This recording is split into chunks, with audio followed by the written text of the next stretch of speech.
दोस्तों, एक बार की बात है। चंदनपुर गांव के बाहरी छोर पर बिरजू नाम का एक कुम्हार अपनी टूटी फूटी झोंपड़ी में रहता था। वह मिट्टी के बर्तन बनाने का काम किया करता था। उसके हाथों में गजब का जादू था। बिरजू एक बार मिट्टी को छूता तो मानो उसमें जान ही डाल देता था। लेकिन दोस्तों, उसके हाथों में इतना हुनर होने के बावजूद भी गरीबी उसका पीछा नहीं छोड़ती थी और बदनसीबी उसकी परछाई की तरह हर वक्त उसके साथ साथ चलती थी। उसके बनाए मटके और सुराही बाजार में कौड़ियों के दाम बिकते थे, क्योंकि उसके पास अच्छी मिट्टी खरीदने के लिए पैसे नहीं थे। इसलिए वह गांव की रूखी सूखी मिट्टी से ही बर्तन बनाता था, जो अक्सर आग में रखते ही चटक जाते थे। बिरजू का इस दुनिया में कोई नहीं था सिवाय उसके गधे के, जिसका नाम उसने भोला रखा था। एक दिन की बात है, शाम का समय था। बिरजू अपने खाली चूल्हे को देखकर गहरी सांस भर रहा था। उसने अपने गधे की पीठ सहलाते हुए कहा, भोला, आज फिर पेट पर पत्थर बांधकर सोना पड़ेगा। अगर कल दिवाली के मेले के लिए अच्छे बर्तन नहीं बने तो साहूकार हमारी यह झोंपड़ी भी छीन लेगा। भोला ने जवाब में सिर्फ अपने कान फड़फड़ाए और एक उदास सी आवाज निकाली, मानो वो अपने मालिक का दर्द समझ रहा हो। तभी गांव के जमींदार का मुनीम वहां से गुजरा और ताना मारते हुए बोला, क्यों रे बिरजू, इस बार भी टूटे हुए बर्तन ही बेचेगा क्या? अरे अगर अच्छे बर्तन बनाने हैं तो काली घाटी से चिकनी लाल मिट्टी लेकर आ। सुना है वहाँ की मिट्टी सोना उगलती है, पर सुना है कि वहाँ से जिंदा लौटना किसी के बस की बात नहीं। इतना कहकर मुनीम जोर से हंसा और चला गया। बिरजू की आंखों में चमक सी आ गई। काली घाटी यानी वो जगह जो गांव से कोसों दूर घने जंगलों के बीच में थी। लोग कहते थे कि वहां रूहों का डेरा है, लेकिन बिरजू के पास अब खोने के लिए कुछ नहीं था, सिर्फ भूख और गरीबी थी। उसने मन ही मन ठान लिया था। उसने अपने गधे की पीठ पर हाथ फेरा और कहा, भोला, अब या तो अपनी किस्मत ही बदल जाएगी या फिर मौत मिलेगी। अब हम काली घाटी जरूर जाएंगे। भोला ने भी डबडबाई आंखों से बिरजू की तरफ देखा, जैसे वह अपने मालिक को सांत्वना दे रहा हो। अगली सुबह जब सूरज की पहली किरण भी ठीक से नहीं निकली थी, बिरजू और भोला निकल पड़े। बिरजू के कंधे पर कुदाल थी और भोला की पीठ पर मिट। बिरजू के कंधे पर कुदाल थी और भोला की पीठ पर मिट्टी लाने के लिए 2 बोरियां लदी हुई थी। जैसे जैसे वे गांव से दूर होते गए, हरियाली कम होती गई और सन्नाटा गहराता गया। जंगल घना और डरावना था। काली घाटी के मुहाने पर पहुंचते ही भोला अचानक रुक गया। उसने अपने पैर जमीन में गड़ा दिए और आगे बढ़ने से मना कर दिया। वह जोर जोर से रेंगने लगा और अपने पैरों को पीछे की तरफ खींचने लगा। शायद जानवरों को खतरे की गंध इंसानों से पहले आ जाती है। बिरजू ने डरते हुए भोला की रस्सी खींची। चल मेरे भाई, थोड़ी दूर और चल ले। अगर आज मिट्टी नहीं मिली तो हम वैसे भी भूख से मर जाएंगे। मरने से क्या डरना। बिरजू ने जैसे तैसे भोला को एक सूखे पेड़ से बांध दिया और खुद घाटी में नीचे उतर गया। वहां का नजारा कुछ अजीब था। वहां की मिट्टी वाकई लाल और मक्खन जैसी चिकनी थी। मिट्टी को देखते ही बिरजू की सारी थकान मिट गई। वह पागलों की तरह कुदाल चलाने लगा। घाटी के सन्नाटे में कुदाल की आवाज जोर से गूंजने लगी। उसने जल्दी जल्दी मिट्टी खोदी और बोरियों में भरने लगा। पसीने से लथपथ हुआ बिरजू बस अपना काम खत्म करके जल्दी से वहां से भागना चाहता था। पर तभी कुछ अजीब हुआ। हवा अचानक से रुक गई। जंगल के पक्षियों की चहचहाहट एकदम बंद हो गई और उसके ठीक पीछे से एक खनकती हुई आवाज आई, जैसे कांच के टुकड़े आपस में टकरा रहे हो। इतनी भी क्या जल्दी है कुम्हार, थोड़ा सुस्ता तो लो। बिरजू का पूरा शरीर कांप गया। कुदाल उसके हाथ से छूटकर गिर गई। उसने धीरे धीरे अपनी गर्दन घुमाई और पीछे मुड़कर देखा। सामने एक पुराने बरगद के पेड़ की डाल पर एक औरत बैठी थी, जो बला की खूबसूरत थी, लेकिन उसकी आंखों में एक वीरान गहराई थी। वो बिरजू को देखकर मुस्कुरा रही थी, लेकिन उसकी मुस्कान ऐसी कातिलाना थी जिससे जिस्म के खून का कतरा कतरा जम जाए। बिरजू की जीभ तालू से चिपक गई। वह कुछ बोलना चाहता था, पर मुंह से आवाज नहीं निकल पाई। इतने में वह औरत पेड़ से नीचे कूद गई, मगर उसके जमीन पर उतरने से भी सूखे पत्तों ने कोई आवाज नहीं की। फिर वह धीरे धीरे बिरजू की तरफ बढ़ी। बिरजू डर के मारे घुटनों के बल बैठ गया और हाथ जोड़ते हुए गिड़गिड़ाने लगा, मुझे मत मारो देवी, मैं तो बस एक गरीब कुम्हार हूँ। पेट की आग बुझाने आया था। मैं खाली हाथ वापस चला जाऊंगा। तब तक वह औरत बिरजू के बिल्कुल करीब आ गई। उसने झुककर बिरजू के चेहरे को देखा और ठंडी आवाज में बोली, मैंने ऐसा कब कहा कि मैं तुम्हें मारना चाहती हूँ? वर्षों बाद कोई इंसान यहाँ आया है, और वह भी इतना हुनरमंद। मैं तभी से तुम्हें देखती आ रही हूँ, जब से तुम इस घाटी में उतरे हो। बिरजू कांपता रहा। उसकी आंखों से आंसू बहने लगे। उस औरत ने अपनी उंगली से उस लाल मिट्टी को छुआ जो बिरजू ने खोदी थी, और फिर धीरे से बोली, यह मिट्टी बहुत खास है बिरजू, लेकिन इसमें एक कमी है। इसे मेरे आंसुओं की जरूरत है, फिर तो यह सोना बन सकती है। औरत ने बिरजू का नाम लिया तो वह और भी अधिक डर गया। बिरजू ने हिम्मत जुटाकर पूछा, तुम कौन हो देवी? इस सवाल पर वह औरत खिलखिलाकर हंस पड़ी। उसकी हंसी से जंगल के कौवे काव काव करके उड़ गए। वह बोली, लोग तो मुझे रज्जो कहते थे, पर अब मैं खुद को क्या कहूँ, मुझे खुद भी नहीं पता। मुझे तुम्हारा साथ चाहिए कुम्हार। मैं इस वीराने से ऊब चुकी हूँ। बिरजू को लगा जैसे उसका अंत निकट ही है, लेकिन रज्जो की आंखों में उसे एक अजीब सी तड़प दिखाई दे रही थी। कोई वशीपन की भूख नहीं, बल्कि अकेलापन दिखाई दे रहा था।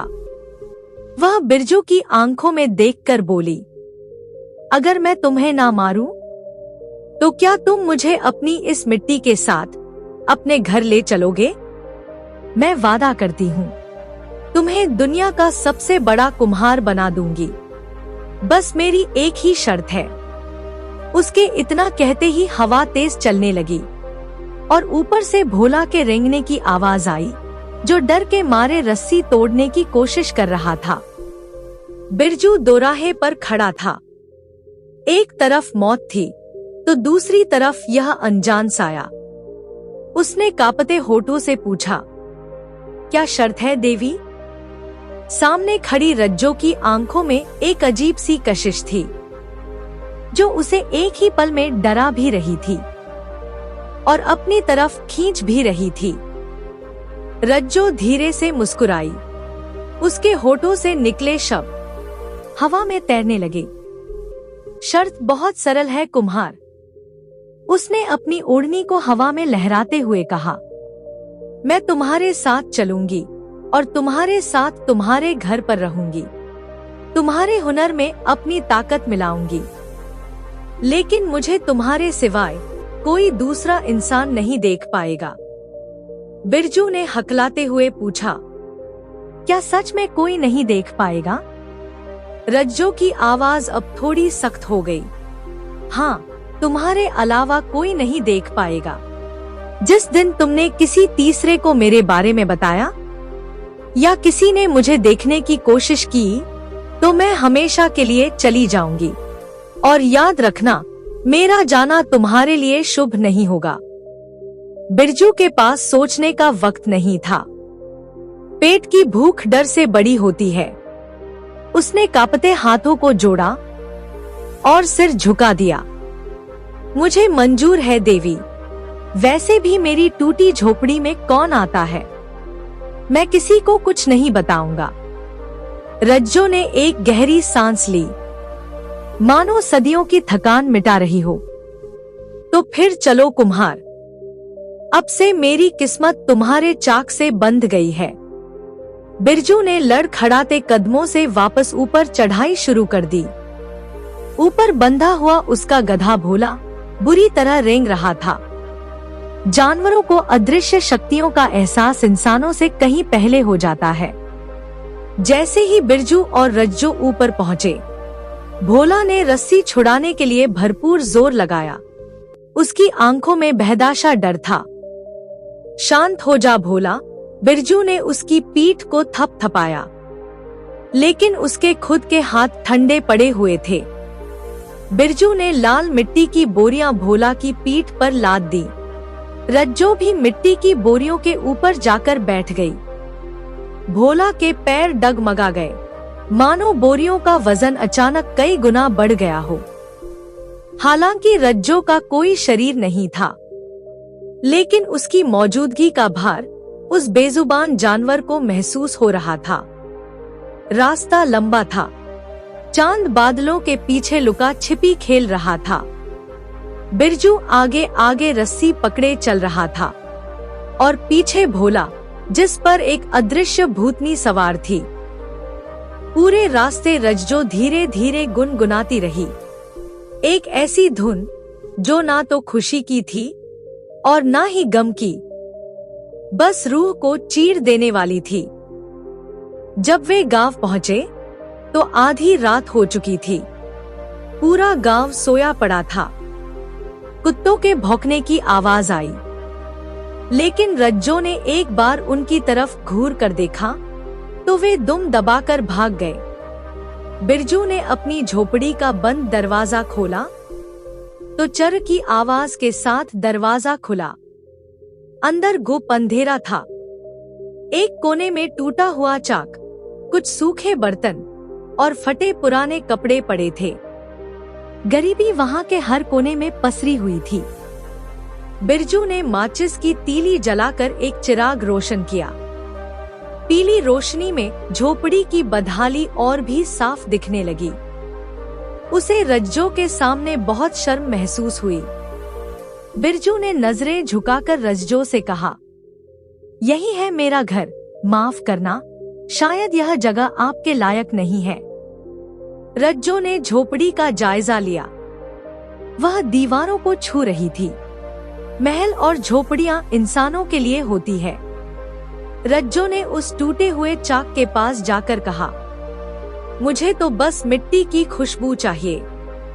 उसने चाक की ओर इशारा किया, शुरू करो इसे।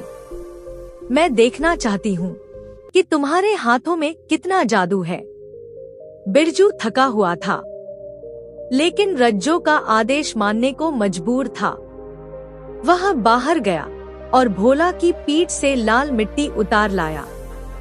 उसने मिट्टी में पानी डाला। आमतौर पर इस मिट्टी को तैयार करने में उसे घंटों लगते थे, लेकिन आज जैसे ही उसने उस लाल मिट्टी में पानी डाला, वह मिट्टी अपने आप मक्खन की तरह मुलायम हो गई। उसने मिट्टी का एक बड़ा लोमदा चाक पर रखा और घुमाया। घर घर की आवाज के साथ चाक घूमने लगा। बिरजू के हाथ मिट्टी पर चलने लगे। वह बस एक मटका बनाना चाहता था, लेकिन आज उसके हाथ उसके काबू में नहीं थे। उसे महसूस हुआ कि उसके खुरदरे हाथों के ऊपर किसी के ठंडे मखमली हाथ रखे हुए हैं। रज्जो उसके ठीक पीछे बैठी थी। उसके हाथ दीनों के हाथों के साथ मिलकर मिट्टी को आकार दे रहे थे। बिरजू के बदन में एक अजीब सी सिहरन दौड़ गई। महसूस करो बिरजू, रज्जो उसके कान में फुसफुसाई। उसकी आवाज बर्फ जैसी ठंडी थी। मिट्टी को मत रोको, उसे बहने दो।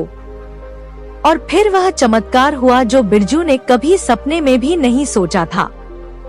वो साधारण लाल मिट्टी चाक पर घूमते घूमते चमकने लगी।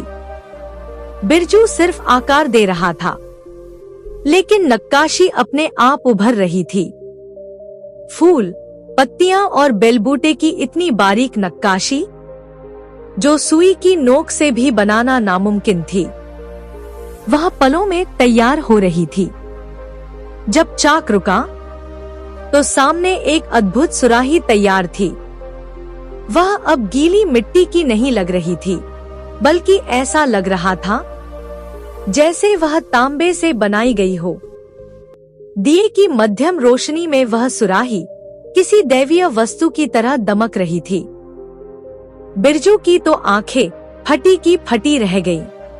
वो पसीने से लथपथ था और डर से कांप भी रहा था, लेकिन एक कलाकार के रूप में वह अपनी कृति को देखकर सम्मोहित भी हो रहा था। क्या इन्हें सच में मैंने ही बनाया है? बिरजू ने अपनी हथेलियों को अचरज से देखा जो लाल मिट्टी से सनी थी। रज्जो अब कोने में खड़ी थी। उसके चेहरे पर संतोषजनक मुस्कान थी। उसने बिरजू से कहा, यह तो सिर्फ शुरुआत है कुम्हार।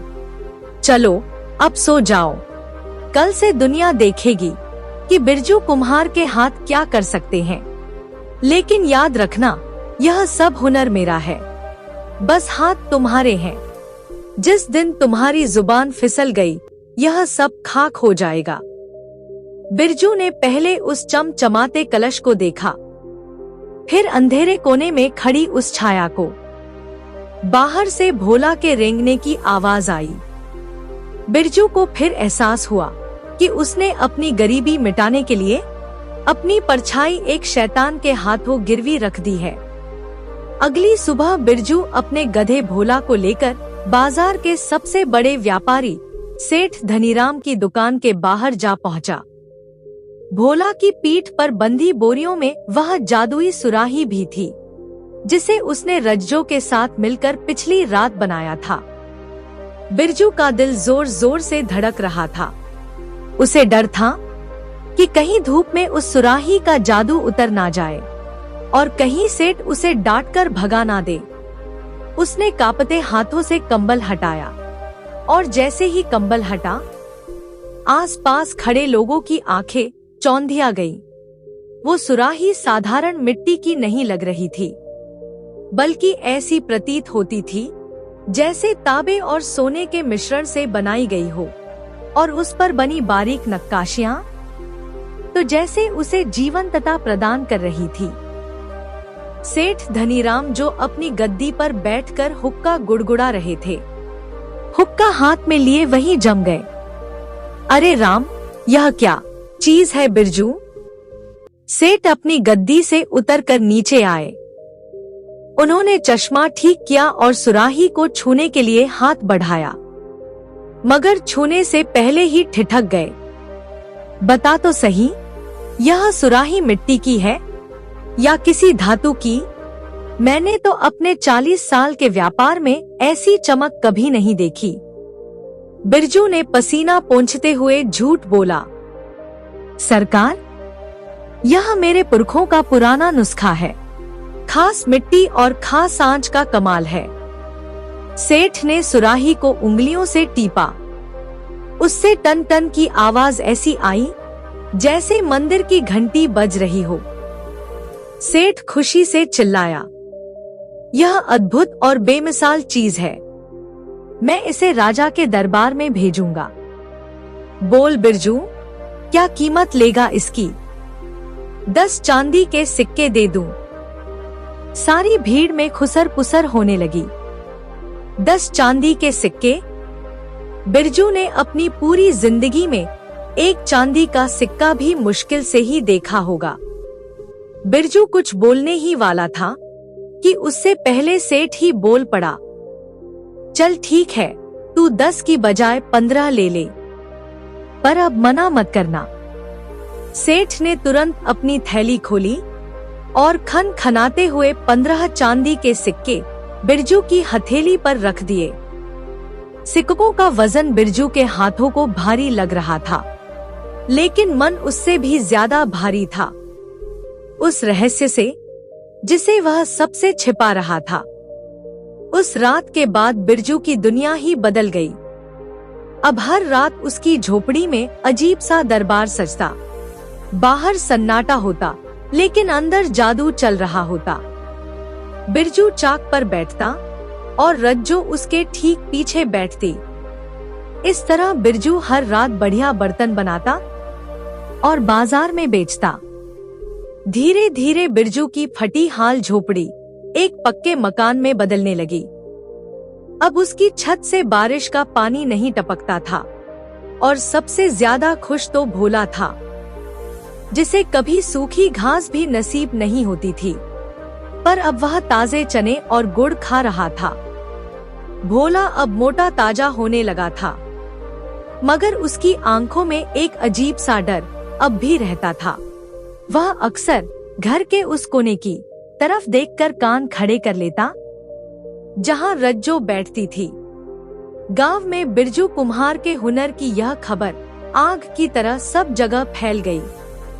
कोई कहता, अरे भाई, कल तक जिसके घर में चूल्हा नहीं जलता था, आज वह घी के दिए जला रहा है, जरूर कोई खजाना हाथ लगा है।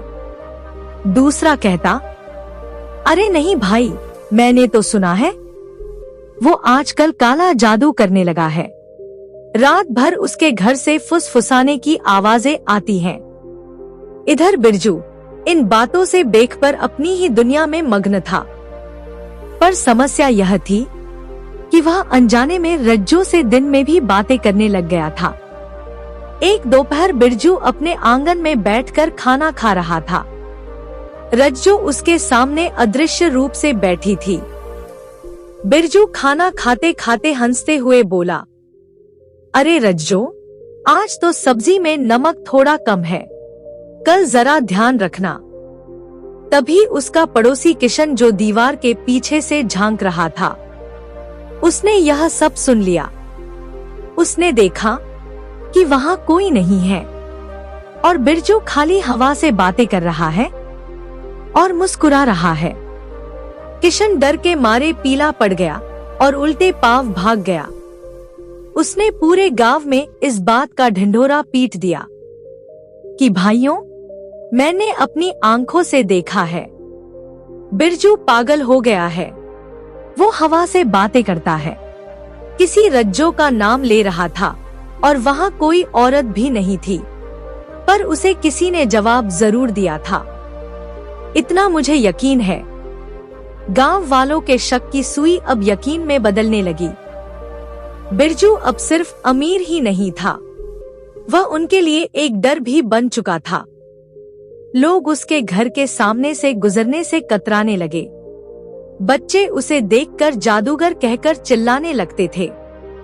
बिरजू को इसका अंदाजा भी नहीं था कि उसकी शोहरत के साथ साथ एक बहुत बड़ा खतरा उसकी दहलीज पर दस्तक दे चुका है। अब यही बातें जब गांव के ठाकुर विक्रम सिंह के कानों में पड़ी, तो उनका दिमाग खराब हो गया। पिछले कुछ महीनों में बिरजू कुम्हार का नाम उनकी जुबान पर कड़वाहट की तरह घुल चुका था, मगर अब उन्हें भी यकीन हो गया था कि जिस कुम्हार को कल तक वे लात मारकर रास्ते से हटा देते थे, आज बड़े बड़े व्यापारी उसके घर के बाहर लाइन लगाकर खड़े रहते थे। विक्रम सिंह ने हुक्का गुड़ाते हुए अपने लठैत कालू से कहा, देख रहा है कालू, वह 2 कौड़ी का कुम्हार अब हमसे ऊंची हवेली बनाने की सोच रहा है। सुना है शहर से नवाब साहब खुद उसके हाथ के बने बर्तन लेने आ रहे हैं।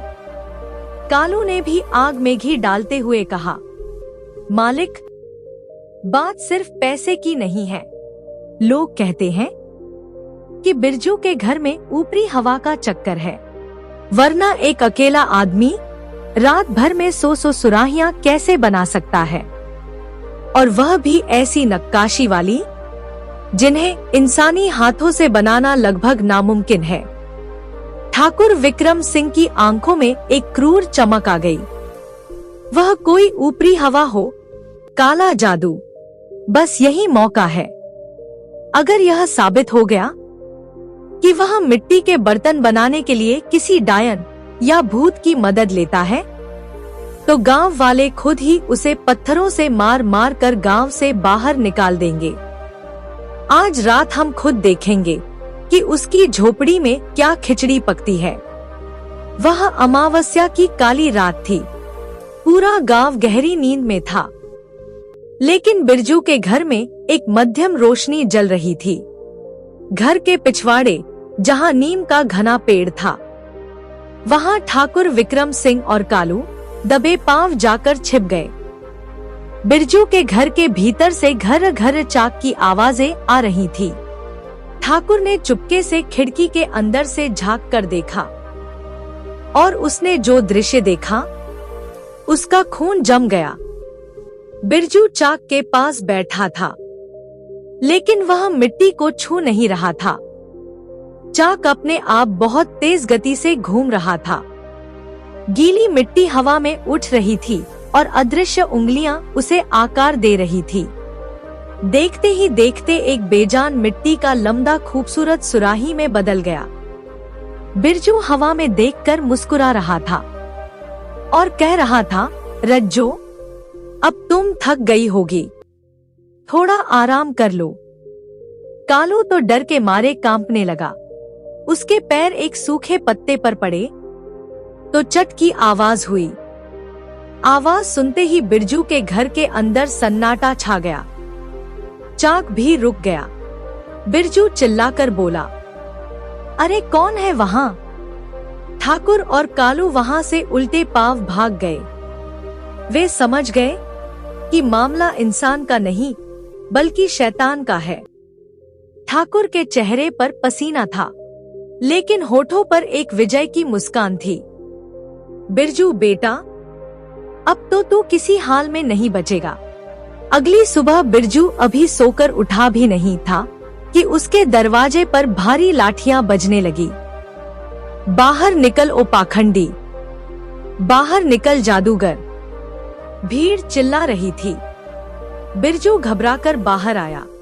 उसका वफादार गधा भोला रस्सियां तोड़ने की कोशिश कर रहा था और जोर जोर से रेंग रहा था।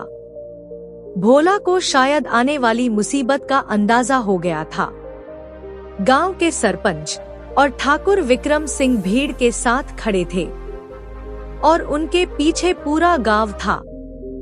बच्चे, औरतें और बुजुर्ग, किसी के हाथों में डंडे, किसी के पास पत्थर और किसी के हाथों में लाठियां थी।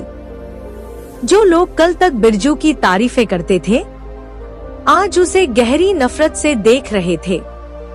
ठाकुर विक्रम सिंह ने आगे बढ़कर गरजते हुए कहा, पंचो, अब यह कोई कुम्हार नहीं रहा, अब यह एक तांत्रिक बन चुका है।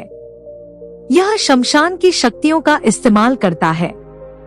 मैंने और कालू ने अपनी आंखों से देखा है।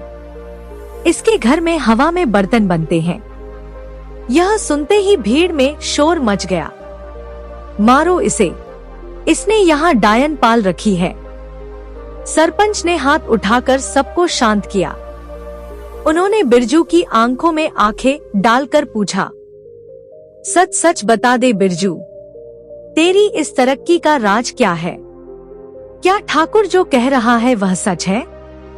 अगर तूने झूठ बोला तो तुझे और तेरे इस जानवर को अभी इस गांव से बाहर निकाल दिया जाएगा। बिरजू की तो रूह कांप गई। वो पसीने से तरबतर हो गया। उसे रज्जो को दी हुई कसम याद थी। जिस दिन तुमने किसी को मेरे बारे में बताया तो मैं चली जाऊंगी।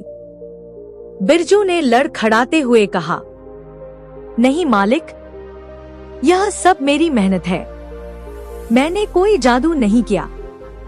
ठाकुर विक्रम सिंह आगे बढ़कर गले पर से बिरजू का कुर्ता पकड़कर बोला, क्या कभी मेहनत से मिट्टी हवा में नाचती है?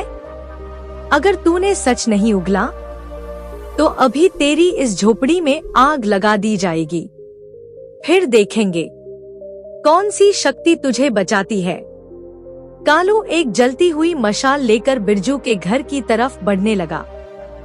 भोला गधा पागलों की तरह उछलने लगा, मानो वो बिरजू को कुछ बताने की कोशिश कर रहा हो। बिरजू ने अपने घर की ओर देखा, जहां उसकी सालों की मेहनत थी, और फिर उस अदृश्य कोने की तरफ महसूस किया, जहां शायद रज्जो खड़ी होकर सब देख रही थी। आज बिरजू दोराहे पर खड़ा था।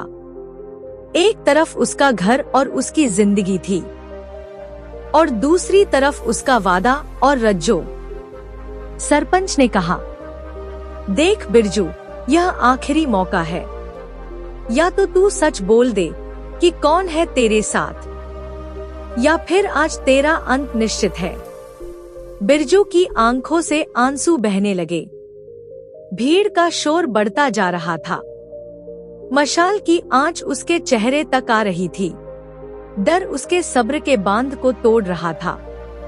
बिरजू घुटनों के बल गिर पड़ा और रोते हुए चिल्लाया, रुक जाओ सब लोग, मत जलाओ मेरे घर को, मैं सब बताता हूँ। हवा थम गई, सन्नाटा छा गया। बिरजू ने कांपते होठों से वह राज खोलने के लिए मुंह खोला, जिसे वह अब तक जान से ज्यादा संभाल कर बैठा था। बिरजू के सामने मौत खड़ी थी। कालू के हाथ में जलती हुई मशाल उसके छप्पर के तिनकों को छूने ही वाली थी, तो भीड़ ने शोर मचा दिया, इसे जिंदा जला दो। यह कुम्हार नहीं तांत्रिक है, हमारे बच्चों को भी खा जाएगा। उसके कानों में यह शब्द पिघले शीशे की तरह उतर रहे थे। बिरजू का शरीर कांप रहा था, मगर उसकी आत्मा भी चीख रही थी। एक तरफ उसका जीवन था और दूसरी तरफ रज्जो का वचन। बिरजू ने जमीन पर सिर पटकते हुए चीख कर कहा, हाँ, मैं यह बर्तन अकेले नहीं बनाता। एक शक्ति है, एक औरत है जो मेरी मदद करती है। अंततः डर जीत गया। बिरजू के मुंह से जैसे ही यह शब्द निकले तो लगा जैसे समय थम सा गया हो। अचानक जलती हुई मशाल की लौ बुझ गई। फिर एक बर्फीली आंधी चली। धूल और सूखे पत्ते गोल गोल घूमने लगे। भीड़ में भगदड़ मच गई। लोग एक दूसरे से टकराने लगे। यह क्या हो रहा है? ठाकुर विक्रम सिंह ने कांपते हुए कहा। तभी रज्जो की आवाज आई। आज रज्जो की उस आवाज में डरावनापन नहीं था, बल्कि टूटे हुए दिल की खनक थी। तुमने यह क्या कर दिया बिरजू? मैंने तुमसे सिर्फ एक वादा मांगा था। तुम एक राज को राज नहीं रख पाए। क्या यह मिट्टी का घर मुझसे ज्यादा कीमती था? बिरजू ने रोते हुए रज्जो के हवा में लटकते पैरों को छूने की कोशिश की, लेकिन वह छू नहीं पाया। मुझे माफ कर दो रज्जो, मैं डर गया था। मैं बुज़दिल हूँ, मगर मुझे छोड़कर मत जाओ। वह रज्जो के सामने बच्चों की तरह बिलखने लगा। रज्जो ने एक कड़वी मुस्कान के साथ कहा, बिरजू, इंसान की फितरत ही डरना है। मैं अपनी दुनिया छोड़कर तुम्हारी दुनिया में आई थी, क्योंकि मुझे तुम्हारे हुनर से प्यार था। लेकिन हम दोनों की दुनिया एक नहीं हो सकती। आज तुमने वह पर्दा गिरा दिया जो हमारे बीच था। मेरा वक्त हो गया है बिरजू, अब मैं यहाँ नहीं रुक सकती। बिरजू गिड़गिड़ाता रहा। नहीं रज्जो, अगर तुम चली गई तो मैं फिर वही बेकार कुम्हार बन जाऊंगा। रज्जो ने झुककर अपने दोनों हाथ बिरजू के कांपते हुए हाथों के ऊपर रखे। इस बार बिरजू को ठंडक नहीं, बल्कि अजीब सी ऊर्जा महसूस हुई। रज्जो बोली, मैं जा रही हूँ बिरजू, लेकिन अपना हुनर तुम्हारे हाथों में छोड़कर जा रही हूँ। अब तुम्हें मेरी जरूरत नहीं पड़ेगी। जब भी तुम मिट्टी को छूओगे, मेरी याद तुम्हारे साथ रहेगी। उसने बिरजू के माथे को चूमा और कहा, अलविदा कुम्हार। फिर वह अचानक गायब हो गई। भीड़ कब भाग गई थी, बिरजू को यह पता नहीं चला। वो घंटों उसी जगह बैठा रहा। उस दिन के बाद बिरजू ने खुद को घर में बंद कर लिया। कई दिनों तक उसने काम नहीं किया, लेकिन पेट की आग फिर जाग उठी। उसने भारी मन से चाक पर मिट्टी रखी। उसे लगा जैसे अब उससे कुछ नहीं बनेगा। लेकिन जैसे ही उसके हाथ चले, कोई चमत्कार सा हो गया। रज्जो वहां नहीं थी, लेकिन बिरजू की उंगलियां खुद ब खुद चल रही थी। वो सुराही जो पहले रज्जो बनाती थी, आज बिरजू ने वैसी ही सुराही बिल्कुल अकेले बना दी। उसमें वही चमक और वही बारीक नक्काशी थी। रज्जो अपना वादा निभा गई। वह उसे दुनिया का सर्वश्रेष्ठ कलाकार बना गई थी। साल बीतते गए। बिरजू अब बूढ़ा हो चुका था। अब वह नगर का सबसे अमीर और प्रसिद्ध शिल्पकार बन गया था। राजा महाराजा उसके बर्तनों के लिए मुंह मांगी कीमत देते थे।